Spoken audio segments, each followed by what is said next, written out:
बिस्मिल्लाहिर्रहमानिर्रहीम। स्टूडेंट्स अस्सलाम वालेकुम। उम्मीद है आप सब लोग खैरियत से होंगे। तो हाजिर हैं पाक 5/2 के लेक्चर नंबर 7 के साथ। 6 लेक्चर्स हम इसके कवर कर चुके हैं और 7वां लेक्चर हमारा आज स्टार्ट है। तो अगर आप हमारे चैनल 5 मैथमेटिक्स पर न्यू हैं तो प्लीज़ इसको लाजमी सब्सक्राइब करें। और अगर आपको हमारे लेक्चर्स पसंद आ रहे हैं तो दोस्तों में ज़रूर शेयर करें, वीडियोज़ को लाइक करें और कोई मसला परेशानी है तो हमें कमेंट सेक्शन में ज़रूर बताएँ। तो चलिए स्टार्ट करते हैं अपना आज का लेक्चर। इस लेक्चर का जो मेन टॉपिक है वो है the government of India act 1935 and Congress ministries. ठीक है, इसमें हम इंडिया एक्ट जो 1935 में बना था और जो कांग्रेस की मिनिस्ट्रीज बनी थी वो हम फॉर्मेशन जो है कांग्रेस की मिनिस्ट्रीज, ठीक है, इलेक्शंस के बाद वो हम स्टडी करेंगे।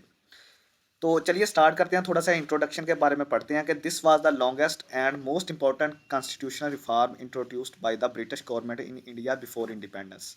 आज़ादी से पहले ये बहुत ही अहम एक आइनी तरमीम, आइनी इस्तेलाहात जो कि बरतानवी गवर्नमेंट की तरफ से बरसगीर में की गई थी, ये वो थी जिसको गवर्नमेंट ऑफ इंडिया एक्ट हम बोल रहे हैं। ठीक है, it aim to recognize the political structure of British India and provide limited self government to Indians.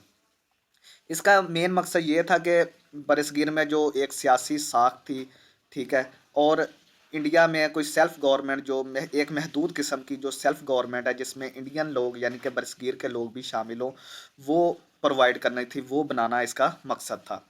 The act became the basis of provincial autonomy and led to the elections of 1937। ये जो act था ये जो सूबाई खुद मुख्तारी थी, ठीक है, यानी सूबों में जो खुद मुख्तारी थी, जो सूबों के साथ पास जो हुकूमत थी उसकी तरफ इसने एक कदम बढ़ाया। और क्या हुआ कि 1937 यानी कि 1937 के इलेक्शन की जानब इसने रास्ता खोल दिया। After which Congress ministries were formed in several provinces. इसके बाद 1937 के जो इलेक्शंस हुए थे उनके बाद कांग्रेस ने बहुत सारे सूबों में अपनी मिनिस्ट्रीज यानी कि अपनी हुकूमतें कायम की थी। The experience of Congress rule from 1937 to 1939 greatly influenced Muslim politics and strengthened the demand for a separate Muslim homeland। तो जब देखें कि कांग्रेस के लोगों ने अपनी हुकूमतें बनाई 1937 से लेकर 1939 तक का ये दौर जो था वो मुसलमानों की जो पॉलिटिकल यानी कि सियासी साख थी उसको इसने बहुत डैमेज किया। ठीक है, और जिसके नतीजे में जो मुसलमान थे उन्होंने अपने लिए एक अलहदा वतन का मुतालबा जो था उसका ज़ोर मज़ीद बढ़ गया। अब हम गवर्नमेंट ऑफ इंडिया एक्ट जो है उसके कुछ इंपॉर्टेंट फीचर्स, उसकी नुमाया जो खसूसियात हैं वो देखते हैं। नुमाया खसूसियात क्या हैं? सबसे पहले all India federation. The act propose the establishment of an all India federation consisting of British Indian provinces, princely states. However, the federation never came into existence because princely states refused to join। ठीक है, ये जो government of India act था इसने ये चीज़ propose की थी कि यानी हमें एक ऑल इंडिया फेडरेशन बनानी चाहिए जो कि मुश्तमिल होगी ब्रिटिश इंडियन प्रोविंसेस, ठीक है, यानी कि जिन सूबों पर बरतानिया बरसगीर के जिन सूबों पर बरतानिया की हुकूमत थी, और प्रिंसली स्टेट्स, ठीक है, जहाँ पे जो प्रिंस यानी शहजादे हुकूमत करते थे वो स्टेट्स, ये दो चीज़ों से मिलकर एक ऑल इंडिया फेडरेशन जो है वो बनानी चाहिए हमें। तो ये जो फेडरेशन थी ये मार्ज वजूद में तो नहीं आई क्योंकि जो प्रिंसली स्टेट्स थी, जो शहजादों वाली स्टेट्स थी, उन्होंने इसको ज्वाइन करने से इनकार कर दिया। नेक्स्ट हमारे पास है प्रोवेंशियल एटोनमी यानी कि सूबों की खुद मुख्तारी। One of the most important features was provincial autonomy. इस एक्ट का जो मेन खसूसियत थी वो ये थी कि सूबों को खुद मुख्तार बनाया जाए। Provinces were given self government. तो जो सूबे थे वो अपनी जो गवर्नमेंट है वो खुद चला सकते थे, यानी अपने आप में वो खुद मुख्तार थे। Diarchy was abolished at the provincial level. जो डियार्की थी उसको सूबाई लेवल पे ख़त्म कर दिया गया। Elected ministers became responsible for administration. तो जो भी वज़ीर जो थे वो इलेक्ट होते थे, यानी इलेक्शन के बाद जो चूज़ किए जाते थे वही इंतज़ामिया और हुकूमत को चलाने के ज़िम्मेदार होते थे। Governor still had special powers and could interfere when ever the considered necessary. तो जो गवर्नर थे, सूबों के गवर्नर थे, उनके पास भी ख़ास ताकत थी जो कि जब ज़रूरत पड़ती थी वो उसको इस्तेमाल करके हुकूमत में मुदाखलत कर सकते थे। This feature allowed Indian political parties to form ministries after the 1937 elections. तो ये जो फीचर था इसकी मदद से जो इंडियन पॉलिटिकल पार्टीज जिस तरह के इंडियन नेशनल कांग्रेस, मुस्लिम लीग, वो इस फीचर की मदद से, इस खूबी की वजह से 1937 के इलेक्शंस के बाद अपनी जो वजारतें थी वो बनाने में कामयाब हो गए, यानी कि वो बना सकते थे। नेक्स्ट हमारे पास फीचर है diarchy at the centre. Although diarchy ended in provinces it was introduced at the central level. तो जो सूबे थे वहां पे तो डियार्की सिस्टम जो था वो खत्म हो गया था, ठीक है, जो सूबों में था डियार्की सिस्टम वो खत्म हो गया था, लेकिन जो सेंट्रल लेवल था यानी मरकजी हुकूमत थी वहां पे इसको मुतारफ करवा दिया गया।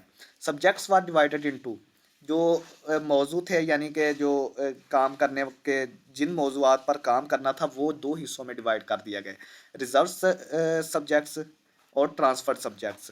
The governor general retain strong control over important matters such as, तो जो गवर्नर जनरल था उसके पास बहुत ज़्यादा ताकत थी जिस तरह के मामलात में, जिस तरह के मामलात हैं डिफेंस है, ठीक है, दिफा, फॉरेन अफेयर्स, जो खारजा पॉलिसी है, फाइनेंस, ठीक है, और जो अकाउंट्स के रिलेटेड थे, बजट के रिलेटेड मामलात थे, उन पर गवर्नर जनरल का बहुत ज़्यादा अभी भी होल्ड था।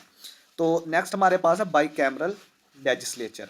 ये by cameral legislature was introduced at the centre. तो मरकजी हुकूमत जो थी वहाँ पे एक बाई कैमरल लेजिस्लेचर जो था वो यानी बाई कैमरल कानून साजी जो थी वो मुतारफ़ करवाई गई, जो कि मुश्तमिल थी अपर हाउस, ठीक है, council of states, lower house, federal assembly, ठीक है। ये जो चार इसके पार्ट्स हैं, ठीक है, जो लेजिस्लेचर यानी कानून साज असम्बली जो बनाई गई थी बाई कैमरल जिसको बोलते हैं, उसके ये चार फर्दर जो आगे थे वो हिस्से थे, ठीक है, upper house, council of states, lower house, federal assembly, ठीक है, ये आपने याद रखने हैं, ये एमसीक्यूज और शार्ट क्वेश्चन के हवाले से काफ़ी इंपॉर्टेंट पॉइंट है, ठीक है, कि बाई कैमरल लेजिस्लेचर जो था वो किन पार्ट्स पर या किन नेक्स्ट जो हिस्से थे वो चार कौन कौन से थे उसके। नेक्स्ट हमारे पास है separate electorates. Separate electorates for Muslims and other minorities were retained. तो जो मुसलमानों की डिमांड थी कि सेपरेट इलेक्टोरेट जो हम पीछे पढ़ के आए हैं वो इसमें गवर्नमेंट ऑफ इंडिया एक्ट में जारी रखी गई, उसको ख़त्म नहीं किया गया। Muslims voted for Muslim candidates while Hindus voted for Hindu candidates. तो ये मैं आपको बता चुका हूँ कि इसका सेपरेट इलेक्टोरेट्स का मतलब ये था कि मुसलमान जो थे वो सिर्फ मुसलमान कैंडिडेट्स को वोट कर सकते थे और हिंदू जो थे वो हिंदू कैंडिडेट, हिंदू उम्मीदवारों को वोट दे सकते थे। This protected Muslim political identity. तो इसकी वजह से जो मुसलमानों की सियासी शनाख्त थी ना उसकी हिफाजत की गई थी, ठीक है। तो नेक्स्ट हमारे पास है enlargement of franchise. The number of voters increase significantly. तो जो वोट दे सकते थे लोग उनके जो उनके तादाद में था वो काफ़ी इजाफा किया गया, ठीक है, जो लोग वोट दे सकते थे उनकी तादाद में काफ़ी इजाफा कर दिया गया। Millions of Indians guard limited voting rights Aldous voting was still based on property, education, tax qualifications. तो काफ़ी सारे लोगों को जो वोट का हक था वो दे दिया गया था, लेकिन फिर भी वो उन लोगों पर मुश्तमिल थे लोग जो वोट दे सकते थे जिनके पास प्रॉपर्टी थी, जो पढ़े लिखे लोग थे और जिनके पास कोई टैक्स जो टैक्स पे करते थे। ज़ाहिर बात है जब उनके पास प्रॉपर्टी होगी तो वो टैक्स भी पे करते होंगे। नेक्स्ट हमारे पास है establishment of federal court. A federal court was established in 1937 to settle constitutional disputes. एक फेडरल कोर्ट जो थी वफाकी जो कह सकते हैं आपको कोर्ट या अदालत, एक वफाकी अदालत जो थी 1937 में इस्टेब्लिश कायम की गई थी, जो कि कॉन्स्टिट्यूशनल यानी कि आइन साजी के जो मामलात थे, झगड़े वगैरह वो उनको देखती थी, उनको सॉल्व करने के लिए एक वफाकी अदालत 1937 में बना दी गई।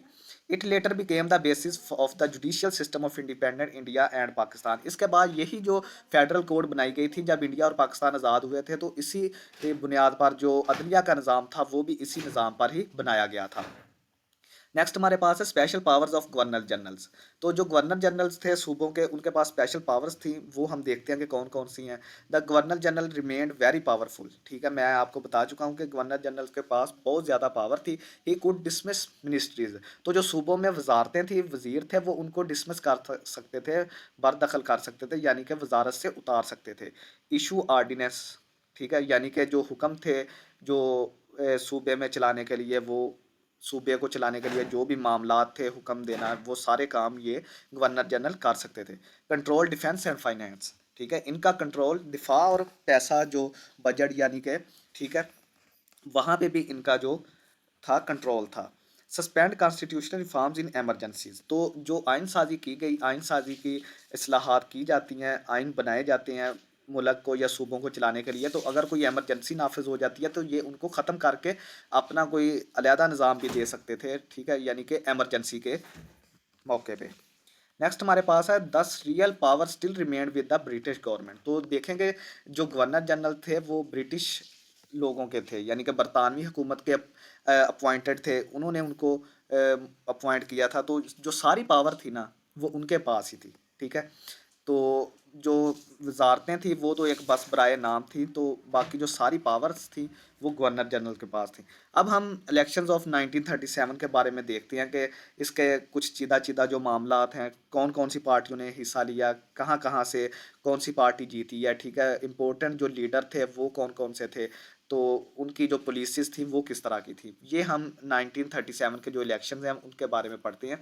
The government of India act 1935 introduced provincial autonomy. तो मैंने आपको बता दिया कि जो 1935 की गवर्नमेंट ऑफ इंडिया एक्ट था उसने जो सूबों की खुद मुख्तारी थी उस पर बहुत जोर दिया था।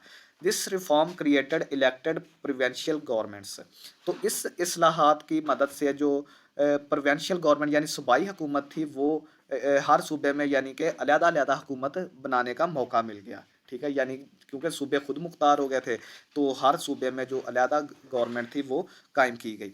The new system required provincial elections to form ministries. तो जब ये नया सिस्टम सूबाई सिस्टम आया सूबों में, ठीक है, तो उसके लिए जो मिनिस्ट्रीज बनानी थी यानी वजारतें बनानी थी, तो उसके लिए जो है वो इलेक्शंस की ज़रूरत थी। Therefore the British government organize elections in 1937। तो जो बरतानवी हुकूमत थी उन्होंने 1937 में इलेक्शन का एक निज़ाम जो है वो मुतारफ़ कराया। These election became the first test of the new constitutional system. तो ये इलेक्शन जो थे वो नए आइनी जो आइनी निज़ाम था, ठीक है, नया आइनी निज़ाम जिसको हम सूबाई निज़ाम बोलते हैं, ये उसको टेस्ट करने का, उसको परखने का एक पहला मौका था, ठीक है। क्योंकि इससे पहले जो सूबाई हुकूमत थी वो सूबाई निज़ाम था वो राइज नहीं किया गया था, पहले वो मरकज़ी हुकूमत वाला सिस्टम था। अब गवर्नमेंट ऑफ इंडिया एक्ट के बाद जो था वो सूबे खुद मुख्तार हो गए थे, सूबाई हुकूमतें जो थी वो पावरफुल हो गई थी। नेक्स्ट हम देखते हैं कि पॉलिटिकल पार्टीज कौन कौन सी थी। तो सबसे पहले तो इंडियन नेशनल कांग्रेस थी, ठीक है, जो 1937 के जिन्होंने इलेक्शन में हिस्सा लिया। सबसे पहले इंडियन नेशनल कांग्रेस, फिर all India. Indian national Congress में जो की लीडर्स थे वो जवाहरलाल नेहरू, वल्लभ भाई पटेल, ठीक है। ये कुछ मुश्किल से नाम है, ये आप पढ़ सकते हैं, इन की लीडर्स के आपने नाम याद रखने हैं, ठीक है। मेन फोकस इनका क्या था, नेशनलिज्म था, ठीक है, नेशनलिज्म, ठीक है। ये जो all India Muslim Indian Congress थी, उनका जो काम था वो सिर्फ हिंदुओं की बेहतरी के लिए काम कर रहे थे। उनके जो हकूक़ थे वो हिंदुओं के हकूक़ों की पासदारी कर रहे थे। तो इनका वो जो मेन फोकस था वो हिंदुओं की बरतरी थी, हर चीज़ हिंदुओं के लिए करना था, ठीक है।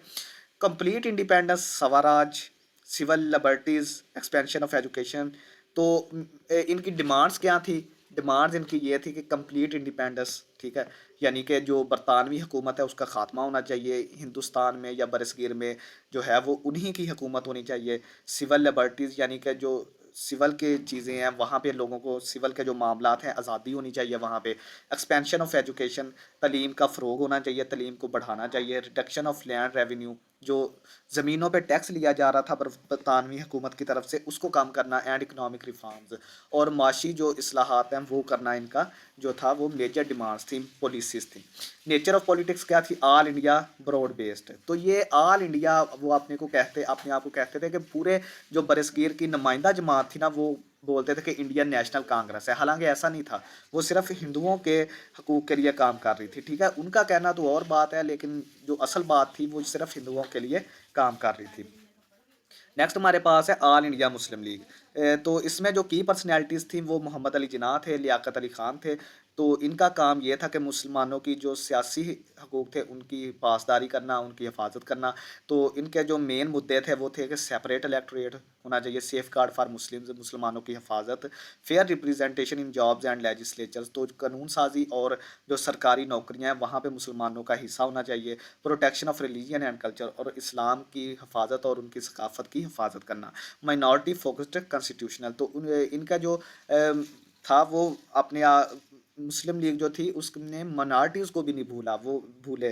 वो मनार्टी यानी कि अकलियतों के जो हकूक़ थे उनकी भी पासदारी कर रहे थे साथ साथ। नेक्स्ट हमारे पास है Unionist Party Punjab, sir Sikandar Hayat Khan, ठीक है। तो अग्रारियन स्टेबिलिटी, ठीक है। तो ये प्रोटेक्शन ऑफ फार्मर्स, तो ये पंजाब में जो थी वो किसानों के हवाले से थी, तो उनकी प्रोटेक्शन, उनकी हिफाजत, रूरल डेवलपमेंट यानी कि जो गांव थे उनकी तरक्की, एंड कॉपरेशन बिटवीन कम्युनिटीज़, और डिफरेंट जो कम्युनिटीज़ थे उनके दरमियान ताल्लुकात कायम करना इनका मकसद था। रीजनल इकनॉमिक, तो ये एक छोटे से खिते के लिए यानी पंजाब के लिए ही थी, तो इकनॉमिक इनके जो माशी तौर पर भी ये चाहते थे कि कोई जो है वो इस्लाहात की जाए। नेक्स्ट हमारे पास है कृषक प्रजा पार्टी, ठीक है। ए के फजलुल हक इसके मेन पर्सनैलिटी थी। पीजेंट वेलफेयर यानी कि किसानों की वेलफेयर करने के लिए ही ये भी बनाई गई थी। लैंड रिफॉर्म्स, ठीक है, जो ज़मीनी इस्लाहात हैं वो करना, राइट्स ऑफ टीनेंट्स, ठीक है, and reduction of landlord control, ठीक है। यानी कि जो लैंडलॉर्ड लोग थे, बड़े बड़े ज़मींदार लोग थे, उन्होंने ज़मीनों पर कब्जा किया हुआ था, तो इनका जो मेन मकसद था वो ख़त्म करना था। तो ये भी रीजनल थी, यानी एक ख़ास खित्ते के लिए थी बंगाल में। तो एग्रेरियन, तो ये भी एक ज़रूरी किस्म की थी पार्टी, ठीक है। नेक्स्ट हमारे पास है रिज़ल्ट। अब रिज़ल्ट्स देखते हैं कि इलेक्शन ऑफ 1937 के रिज़ल्ट्स क्या हैं, ये भी आप एमसीक्यूज़ के हवाले से थोड़ा याद रखें। तो प्रोविंस कौन सा था? मद्रास। टोटल सीट्स इसमें 215 थी। कांग्रेस की 159 सीट्स उन्होंने इलेक्शन के बाद हासिल की। तो मुस्लिम लीग को कोई सीट नहीं मिली, तो जो गवर्नमेंट वहाँ पे बनी, ज़ाहिरी बात है इतनी सीट्स मिली हैं तो कांग्रेस ने बनानी थी। बम्बई है, बम्बई में 175 सीट्स थी, 86 कांग्रेस ने हासिल की और 18 मुस्लिम लीग ने, तो हुकूमत कांग्रेस की ही बनी। नेक्स्ट है यूनाइटेड प्रोविंसेस, ठीक है, जिनको यूपी, सीपी और उड़ीसा, ये नेक्स्ट हम आगे पढ़ते हैं। 228 से सीट थी, 133 कांग्रेस ने हासिल की, 29 मुस्लिम लीग ने, तो जारी बात है कांग्रेस की हुकूमत बनेगी। सेंट्रल प्रोविंसेस जो मरकजी सूबे थे वहाँ पे 112 सीट्स थी, 71 कांग्रेस ने, 0 मुस्लिम लीग, तो कांग्रेस की हुकूमत। बिहार, सूबा बिहार जो था उसमें 152 थे, 98 उसमें कांग्रेस ने हासिल की, 0 मुस्लिम लीग ने, कांग्रेस की हुकूमत बनी। उड़ीसा 60 टोटल सीट थी, 36 कांग्रेस ने हासिल की और कांग्रेस की हुकूमत बनी। NWFP, ठीक है, नॉर्थ वेस्ट फ्रंटियर प्रोविंस, जिसको हम KPK भी बोलते हैं, ठीक है, सूबा सरहद जिसको हम बोलते हैं, 50 सीट्स थी, 19 कांग्रेस ने हासिल की, 0 मुस्लिम लीग ने। और कांग्रेस अलाइज यानी कि कांग्रेस और उसके जो मिले जुले हुए लोग थे उन्होंने मिलकर वहाँ पे हुकूमत बनाई। नेक्स्ट हमारे पास है बंगाल। 250 टोटल सीट्स थी, 54 हासिल की कांग्रेस ने, 39 मुस्लिम लीग ने, और जो पार्टी हुकूमत बनी थी वो कृषक प्रजा पार्टी ने वहाँ पे बनाई थी। पंजाब में 178 175 सीट्स थी, 18 हासिल की कांग्रेस ने और 2 जो हैं वो हासिल की मुस्लिम लीग ने, और जो हुकूमत थी वो यूनियनिस्ट पार्टी ने वहाँ पे बनाई, क्योंकि वो पार्टी वहीं से निकली थी, ठीक है। सिंध में 60 सीट थी, 8 हासिल की कांग्रेस ने, 0 मुस्लिम लीग ने, कोalition यानी कि वहाँ पे भी इत्तेहादी हुकूमत ही बनी थी।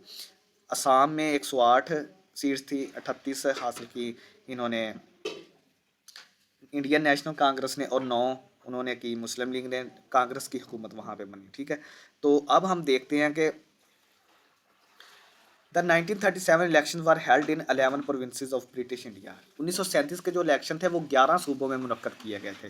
Punjab, Bengal, Mumbai, Madras, UP, Bihar, Assam, Sindh, Orissa and the north west frontier province. ये मैंने आपको 11 पूरे करवा दिए। Around 30 million people were eligible to vote. तो इस दौरान जो 30 मिलियन लोग थे वो वोट देने के काबिल थे, but participation remain limited due to property and education qualification.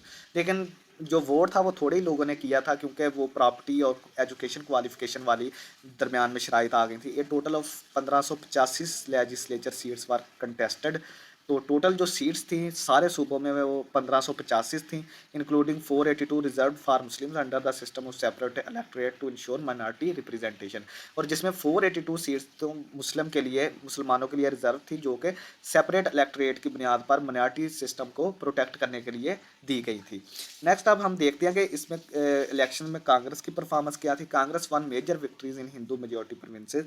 तो मैंने आपको बता दिया है कि सब जगह पे कांग्रेस की जो थी वो जीत हुई थी, जिस तरह के सूबों में Madras, Bombay, United Provinces, Bihar, Central Provinces. Congress form 7 ministries in provinces. तो कांग्रेस ने 7 सूबों में अपनी वजारतें बनाई थी, ठीक है, ये जो मैं ऊपर 7 आपको बता के आ चुका हूँ। Muslim League perform poorly in many provinces. बहुत से सूबों में मुस्लिम लीग की जो हालत थी वो बहुत ख़राब थी।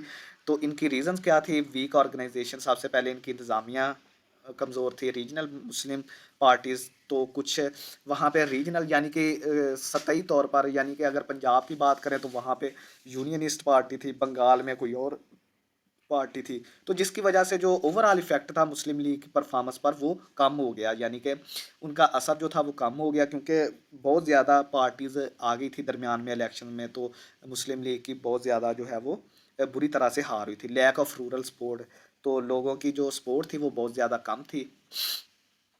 Influence of local landlords and provincial leaders, तो यहाँ पे जो था वो जो लोकल ज़मींदार थे उनका बहुत ज़्यादा होल्ड था, असर था, और जो प्रोविंशियल यानी सूबाई रहनुमा थे उनका बहुत ज़्यादा हुकूमत ज़ोर था, तो इसलिए जो मुस्लिम लीग थी वो अच्छी तरह परफॉर्म नहीं कर सकती। The league succeeded mainly in Muslim minority provinces rather than Muslim majority areas, तो हालांकि देखें कि ये मुस्लिम मेजोरिटी एरिया जो थे वहाँ पे ये बुरी तरह नाकाम हुई है, और ये सिर्फ कामयाब उन्हीं एरियाज़ में हुई है जहाँ पे मुसलमान जो थे वो मिनॉरिटी में यानी कि अकलियत के तौर पर मौजूद थे, ऐसे सूबों में ये मुस्लिम लीग जो थी वो कामयाब हुई थी। सिग्निफिकेंस क्या थी इलेक्शन की? The election revealed Congress was dominant among Hindus, तो जारी बात है वहाँ से इलेक्शन से हमें पता चल गया था कि जो कांग्रेस है वो डोमिनेंट है, गालब है हिंदू लोगों में, ठीक है, जो हिंदू लोग थे वो कांग्रेस की बहुत ज़्यादा सपोर्ट कर रहे थे। Muslim League had not yet become the sole representative of Muslims, तो देखेंगे हालांकि मुस्लिम लीग जो थी वो मुसलमानों की रिप्रेजेंटेटिव जमात थी, लेकिन फिर बाद में जब इलेक्शन हुए तो वहाँ से पता चला कि ये तो मुसलमानों की भी सिर्फ नहीं है, ठीक है। वो नारा तो ये लगा रहे थे कि हम मुसलमानों के हकूक़ की पासदारी करेंगे, हिफाजत करेंगे, लेकिन जब इलेक्शंस का नतीजा निकला तो बाद में पता चला कि ये तो मुसलमानों की रिप्रेजेंटेटिव क्लास यानी कि जमात नहीं है। Muslims in different provinces are politically divided, तो जो मुसलमान थे वो काफ़ी सूबों में ना आपस में सियासी तौर पर डिवाइड तकसीम हो चुके थे, उनमें जो था वो मुत्तहद नहीं थे, यूनिटी नहीं थी, जिसकी वजह से मुस्लिम लीग को सफ़र करना पड़ा। However Congress rule later helped Muslim League gain mass Muslim support, तो जब कांग्रेस ने अपनी मिनिस्ट्रीज बना ली, वजारतें बना ली, जब उनकी हुकूमत आई तो उन्होंने ऐसी ऐसी पॉलिसीज़ बनाई कि फिर मुसलमानों को समझ लगी, मुसलमान जो थे वो फिर कांग्रेस मुस्लिम लीग को सपोर्ट करने के लिए निकल आए, ठीक है। उनकी जो उनको पता चल गया कि हमारी जो जमात है वो मुस्लिम लीग है, ना कि कांग्रेस। कांग्रेस एंड मुस्लिम लीग मैनिफेस्टोज़, ठीक है। तो अब हम कांग्रेस का जो है वो देखते हैं कि मुद्दा क्या है, कि वो किन किन चीज़ों पर फोकस कर रहे थे कांग्रेस की जो लोग थे। तो वो नेशनल यूनिटी को फ़रोग देना चाहते थे, यानी कि जो कौमी इत्तेहाद है, इंडिपेंडेंस फ्राम ब्रिटिश रूल, यानी कि जो बरतानवी हुकूमत निज़ाम था वो वहाँ से आज़ादी हासिल करना चाहते थे अंग्रेज़ों से। रिडक्शन ऑफ लैंड रेवेन्यू, और वो चाहते थे कि जो लैंड रेवेन्यू है यानी कि जो ज़मीनों पर टैक्स है उसको कम किया जाए। सिविल लिबर्टीज़, जो सिविल के हकूक़ हैं लोगों के वो पूरे किए जाएँ, तमाम लोग आज़ाद हों, सिविलियन लोग। एजुकेशनल रिफॉर्म्स, इकनॉमिक्स डेवलपमेंट, ठीक है, माशी जो तरक्की होती है वो। Congress claim to represent all Indian regardless of religion, Congress जो थी वो ऐलान ये कर रही थी कि हम कोई भी मज़हब को देखे बगैर पूरे इंडिया यानी पूरे बरसगीर को हम रिप्रेजेंट कर रहे हैं, हम नुमाइंदगी कर रहे हैं, लेकिन ऐसा नहीं था, वो सिर्फ हिंदुओं की जो थी वो हकूक़ की पासदारी कर रहे थे। नेक्स्ट हमारे पास है Muslim League manifesto. The Muslim League manifesto emphasized protection of Muslim rights, मुसलमानों के हकूक़ की हिफाजत करना, सेफ गार्डिंग इस्लामिक कल्चर, मुसलमानों का जो इस्लामी कल्चर था, इस्लामी सकाफत थी उसकी हिफाजत करना, सेपरेट इलेक्टोरेट की हिफाजत करना, कॉन्स्टिट्यूशनल सेफ गार्ड्स, और जो आइनी हकूक़ थे उनकी हिफाजत करना, fair representation in government jobs and legislature, तो जो गवर्नमेंट जॉब्स थी और कानून साजी का काम था वहाँ पे मुसलमानों की शमूलियत, ठीक है, वहाँ पे नौकरियाँ दिलवाना इनका मेन मुद्दा था। The League warned Muslims about possible Hindu domination under Congress rule, और मुस्लिम लीग ने यह मुसलमानों को बताया था कि जो कांग्रेस है वो सिर्फ हिंदुओं की हमायती जमात है, तो अगर उनकी हुकूमत बन गई तो फिर हिंदू जो है वो गालब आ जाएंगे और मुसलमान जो है वो मुसलमान तबका जो है वो पिस कर रह जाएगा। नेक्स्ट हमारे पास है formation of Congress ministries.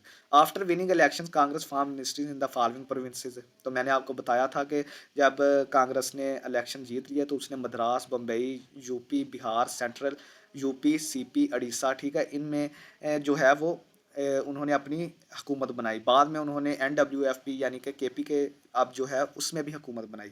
Congress ministry remained in power from July 1937 until October 1939, तो ये डेट आपने याद रखनी है कि कांग्रेस की जो मिनिस्ट्रीज थी उनके पास पावर किस सन से लेकर किस सन तक थी, जुलाई 1937 से लेकर अक्टूबर 1939। कांग्रेस रिफ्यूज़ल टू शेयर, ठीक है, शेयर पावर, तो कांग्रेस ने जो थी वो पावर शेयर यानी ताकत को शेयर करने की जो था रिफ्यूज़ल, वो रिफ्यूज़ कर दिया, यानी कि वो चाहते थे कि पावर सिर्फ हमारे पास ही हो। Congress refuse coalition governments with Muslim League in several provinces especially in the United Provinces. तो कांग्रेस ने इत्तेहादी हुकूमत मुस्लिम लीग के साथ बनाने से इनकार कर दिया, स्पेशली जो कि सेंट्रल यूनाइटेड प्रोविंसेस थे उनमें, ठीक है, वहाँ पे उन्होंने कहा कि हम मुस्लिम लीग के साथ जो है वो इत्तेहादी हुकूमत नहीं बनाएंगे। कांग्रेस की डिमांड क्या थी? Muslim League members should join Congress individually. वो चाहते थे कि मुस्लिम लीग का हर मेंबर जो है वो अकेला अकेला जो है वो कांग्रेस को ज्वाइन कर ले। League parliamentary board should dissolve. जो लीग मुस्लिम लीग के जो पार्लियामेंट्री बोर्ड था वो डिज़ाल्व यानी कि उसको ख़त्म कर दिया जाए और वो शामिल हो जाए कांग्रेस में। Consider the attitude humiliating and anti Muslim. तो this strengthen Muslim distrust toward Congress. तो इन जो मुतालबात की बुनियाद पर जो कांग्रेस थी, मुस्लिम लीग थी, उन्हें यकीन हो गया कि जो ये जो हैं वो मुसलमानों के ख़िलाफ़ हैं, ठीक है। तो वो वहाँ से उन्होंने क्या किया कि वहाँ से उन्होंने एक अपना अलहदा रुख मोड़ लिया अपनी जो सियासत का था, ठीक है। उन्होंने कहा कि हम जो है वो अलहदा अपना निज़ाम जो है वो बनाएंगे, ठीक है। तो यहाँ पे हमारे पास नेक्स्ट हमारे पास है एट्रोसिटीज़ ऑफ कांग्रेस अगेंस्ट। ये चीज़ देखी कि एट्रोसिटीज़ ऑफ कांग्रेस अगेंस्ट मुस्लिम, तो मुस्लिम्स के ख़िलाफ़ जो उनकी एंटी मुस्लिम्स उनके जो पॉलिसीज़ थी वो हम देखते हैं कि क्या थी कांग्रेस की जब कांग्रेस हुकूमत में आई। तो Muslim strongly criticised Congress ministry for discriminatory policies. तो उनके जो थे वो पॉलिसीज़ सारी जो थी वो मुसलमानों के ख़िलाफ़ थी। The Muslim League highlighted several actions as anti Muslim. तो जो हमारे पास बात करते हैं कि मुस्लिम लीग थी, उन्होंने बहुत ज़्यादा जो है वो उनकी ऐसी पॉलिसीज़ को लेके आए सामने जो एंटी मुस्लिम थी। सबसे पहले थी Wardha education scheme. Congress introduce the Wardha educational scheme. Muslim believed it promoted Hindu ideology, ठीक है। उन्होंने एक ऐसा जो है वो निज़ाम तलीम मुतारफ़ करवाया जो कि हिंदू नज़रिए को प्रमोट करता था, इस्लामिक एजुकेशन को इग्नोर कर रहा था। तो हिंदी जो थी उसको प्रेफरेंस दी जा रही थी उर्दू पर। तो promotion of Hindi, Congress government promoted Hindi and attempted to replace Urdu in some areas. और जो कांग्रेस थी उसने हिंदी जो थी उसको कोशिश की कि उर्दू से रिप्लेस कर दिया जाए कुछ खित्तों में। Muslims considered Urdu an important symbol of Muslim identity. तो मुसलमान जो थे वो ये इस चीज़ पर रखते थे यकीन कि जो उर्दू है वो मुसलमानों की एक शनाख्त है। तो नेक्स्ट है Vande Mataram. The song Vande Mataram was sung in school and official functions. तो जो भी ऑफिशियल फंक्शन होते थे, ठीक है, स्कूल्स में जो वंदे मातरम का तराना था वो गाया जाता था। Muslims objected because the song contained Hindu religious themes.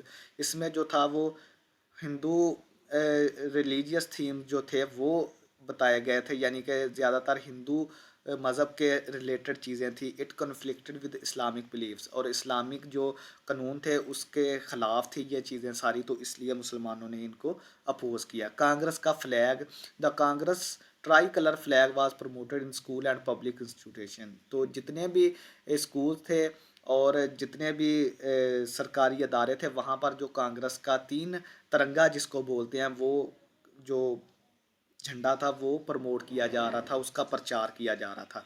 Muslims feared Congress wanted to impose Hindu political dominance. तो मुसलमानों को इस चीज़ का डर था कि जो हिंदू हैं, जो कांग्रेस है वो हिंदू पॉलिटिकल, हिंदू सियासी गालब यानी कि गालब मगन होना चाहिए, यानी कि जो भी चीज़ है वो हिंदुओं के पास, सारी पॉलिटिकल पावर जो है वो हिंदुओं के पास ही होनी चाहिए। नेक्स्ट हमारे पास है religious and cultural pressure. Muslim complaint of restriction on religious freedom. मुसलमानों की जो मजहबी आज़ादी थी उस पर भी पाबंदियाँ लगा दी गई। बाइस इन गवर्नमेंट जॉब्स, और मुसलमानों की जो मुसलमानों को जो गवर्नमेंट में जॉब्स में हिस्सा मिलता था वो भी कम कर दिया गया। फेवरेटिज्म टूवर्ड हिंदूज़, हिंदुओं को जो था वो रायत दी जा रही थी, उनको फेवरेट यानी कि करार दिया जा रहा था। और मुस्लिमानों का जो कल्चर था उसको पसे पुश्त डाल दिया गया, यानी कि उसको निगलेक्ट किया जा रहा था। नेक्स्ट हमारे पास है Pirpur report 1938। The Muslim League appointed a committee under Raja Syed Mohammad Mehdi of Pirpur. ठीक है, मुस्लिम लीग ने एक कमेटी को अपॉइंट किया जिसका जो हेड था वो था राजा सैयद मोहम्मद मेहदी ऑफ पीरपुर।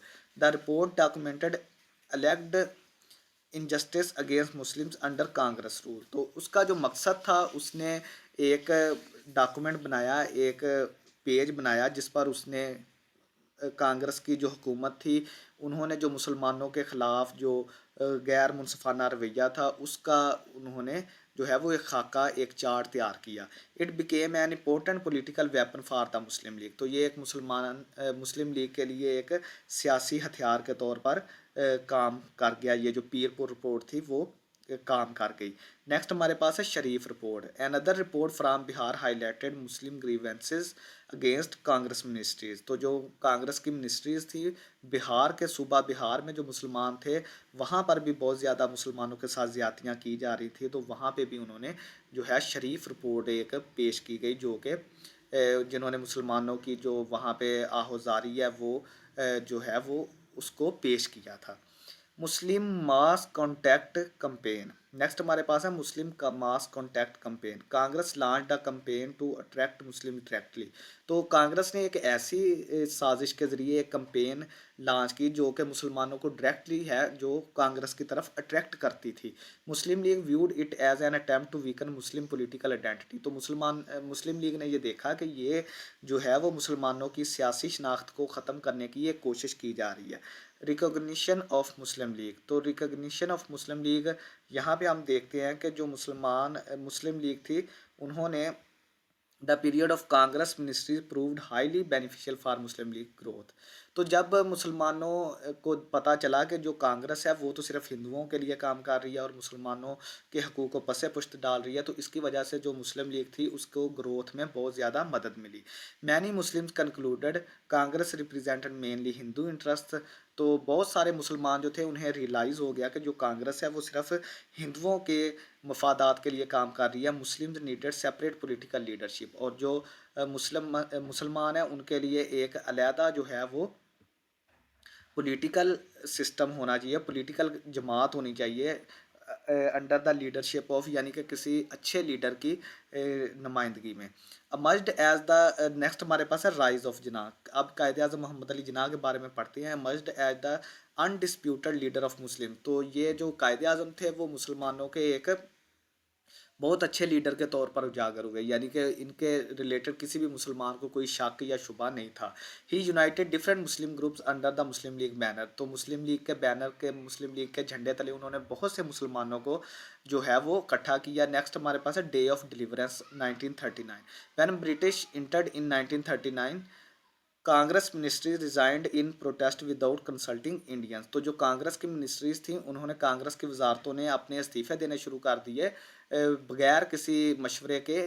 ठीक है, तो Jinnah declared by December 1939 as the day of deliverance from Congress rule.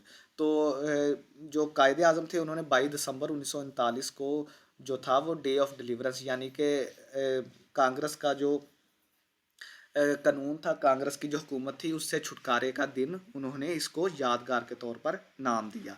This event further increase Muslim league popularity. तो इस इवेंट की वजह से मुस्लिम लीग की मज़ीद जो थी वो शोहरत मज़ीद पा गई। मुस्लिम लीग एज सोल रिप्रेजेंटेटिव। तो मुस्लिम लीग जो थी वो मुसलमानों की एक अलहदा ही जो थी वो नुमाइंदा क्लास थी, नुमाइंदा जमात थी, सिर्फ मुसलमानों की लिए हकूक़ के लिए वो काम कर रही थी। By the end of Congress rule Muslim League had become much stronger. तो जैसे ही कांग्रेस का दौर हुकूमत ख़त्म हुआ तो मुस्लिम लीग जो थी उसने बहुत ज़्यादा ताकत हासिल कर ली। Muslims increasingly supported the League. तो मुसलमान जो थे उन्होंने बहुत ज़्यादा नंबर में जो थी ऑल इंडिया मुस्लिम लीग उसको सपोर्ट करना स्टार्ट कर दिया। The demand for constitutional safe guards evolve towards the demand for a separate homeland. तो जो कॉन्स्टिट्यूशनल यानी कि आइनी हकूक़ थे मुसलमानों के वो एक अलहदा वतन के मुतालबे की तरफ गामजन हो गए। This eventually led to the in 1940। तो ये सारा काम जो था इसने 1940 जो कि करारदाद लाहौर की हम बात करते हैं 1940 में, उसकी तरफ ये मुसलमानों को ले गई। ठीक है, नेक्स्ट हम इस लेक्चर का एक कंक्लूजन देखते हैं। The government of India act 1935 introduced major constitutional reforms and provincial autonomy in British India. तो जो गवर्नमेंट ऑफ इंडिया एक्ट था उसने बहुत सारी आइनी तरमीम की, आइनी इस्लाहात की, और ब्रिटिश इंडिया में जो थी वो सूबाई हुकूमत का निज़ाम उन्होंने मुतारफ़ करवाया। The elections of 1937 brought Congress ministry into power in many provinces. बहुत सारे सूबों में 1937 के इलेक्शंस के बाद जो कांग्रेस के लोग थे उन्होंने हुकूमत हासिल कर ली। आल दो Congress claim nationalism and unity. हालांकि जो कांग्रेस थी वो कौम की बात करती थी, यानी पूरी कौम की बात कर रही थी और इत्तेहाद की बात कर रही थी, लेकिन मुसलमानों को ये यकीन हो गया था कि जो कांग्रेस है वो सिर्फ हिंदुओं के सकाफत और मफादात के लिए काम कर रही है। The experience of Congress rule increase Muslim political awareness and strengthen the Muslim League under the leadership of Mohammad Ali Jinnah. ठीक है, लीडर कौन थे? मोहम्मद अली जिन्ना। ठीक है, उन्होंने मुसलमानों को जो है वो एक अलहदा ही शनाख्त दी ताकि जो मुसलमान हैं वो अपना अलहदा वतन हासिल कर सकें। ठीक है, as a result the Muslim League gained recognition as the representative organisation of Indian Muslims and moved closer to the demand of Pakistan. तो इसके बाद जो मुस्लिम लीग थी उसने एक शनाख्त हासिल कर ली कि ये मुसलमानों की एक नुमाइंदा जमात है, और बाद में जो है वो पाकिस्तान के मुतालबे की तरफ मूव कर गई। तो ये था स्टूडेंट्स हमारा आज का लेक्चर। उम्मीद है आपको समझ आई होगी। तो अगर आप चैनल 5 मैथमेटिक्स पर न्यू है तो प्लीज़ इसको लाजमी सब्सक्राइब करें, दोस्तों में ज़रूर शेयर करें वीडियोस को। ठीक है, और कमेंट सेक्शन में हमें अपनी मसला परेशानी लाजमी बताएं ताकि हम अपनी जो भी चेंजिंग है वो कर सकें। बहुत शुक्रिया, अल्लाह हाफिज़।